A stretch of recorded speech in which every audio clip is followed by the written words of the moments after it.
58 নং চামগুৰি বিধানসভা সমষ্টিৰ অন্তৰ্গত হাতীপুখুৰী আঞ্চলিক কমিটি ও হাতীপুখুৰী বজাৰ কমিটিৰ যৌথ উদ্যোগত AIUDF দলৰ প্ৰাৰ্থী আব্দুল আজিজ সাহাবক উষ্ম আদৰণি জনায়।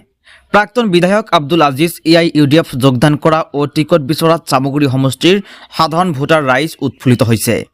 সংখ্যালঘু ৰাইজৰ মাজত গণবৃত্তি থকা নেতাজনক ৰাইজে বিচাৰিছে। চামগুৰি সমষ্টিত AIUDFৰ গৰম বতাহ বলিছে। শহ লোকে ঘৰৰ পৰা ওলাই আহি নেতাজনক আদৰণি জনায় ও তেখেতৰ ভাষণ শুনে আৰু ৰাইজৰ মাজত সৰব চৰ্চা আগন্তুক 26ৰ নিৰ্বাচনত দিছপুৰলৈ পঠাব নেতাজনক। নাই, এতিয়া মোৰ এইটো নিজা গাঁও পঞ্চায়ত, হাতীপুখুৰী গাঁও পঞ্চায়ত নিজা গাঁও পঞ্চায়ত। ইয়াত যোৱা 17 তাৰিখে মই জইন কৰাৰ আগতে এটা আঞ্চলিক কমিটি হৈছে, AIUDFৰ এটা আঞ্চলিক কমিটি হৈছে আৰু এখেতসকলে সিদ্ধান্ত কৰিছে আজি মই আমাৰ দলৰ সভাপতিক সাক্ষাৎ কৰিছোঁ, হোজাইত গৈছিলোঁ আৰু এখেতসকলে অকস্মাত এইটো সিদ্ধান্ত লৈছে মোক এটা উষ্ম আদৰণি জনোৱাৰ কাৰণে মই এটেণ্ড কৰিলোঁ আৰু তেখেতসকলক ধন্যবাদ দি থৈ গ'লোঁ। বৰ্তমানে অসমত আপোনাৰ SR লৈ বহুত মানুহ মানে আপোনাৰ ভুগি আছে, SRত মানে হেৰিত পৰিছে, নোটিছ আহিছে।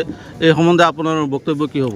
এই সম্বন্ধেতো মোৰ অকল বক্তব্য নহয়, এই সময়তে আমাৰ দলে এটা সিদ্ধান্ত লৈছে, দলে আলোচনা কৰিছে, প্ৰয়োজন পৰিলে আইনসংগত ব্যৱস্থা ল'ব আৰু আমাৰ উৰ্ধ্বতম মহলে তেখেতসকলে ইলেকশ্যন কমিশ্যনৰ লগত যোগাযোগ কৰি আছে আৰু প্ৰয়োজন পৰিলে এই সম্পৰ্কে ন্যায়ালয়ৰ আশ্ৰয় ল'ব।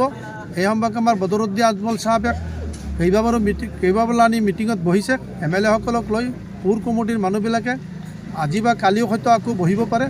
গতিকে যিটো সিদ্ধান্ত হয় সেইমতে আমি কাম কৰিম আৰু যিসকল মানুহ মানে এনেকুৱা অৱস্থা হৈছে তাৰ সিহঁতক যেতিয়া য'ত যাবলৈ মানে হেৰি দিছে, নিৰ্দেশ দিছে, নোটিছ দিছে, সেই মানুহখিনিক আজি মই এই মিটিঙৰ জৰিয়তে অসমৰ সকলো মানুহক কৈছোঁ যে নিৰ্ধাৰিত সময়ত আপোনালোকে নিজে নিজে গৈ তাত উপস্থিত হ'ব।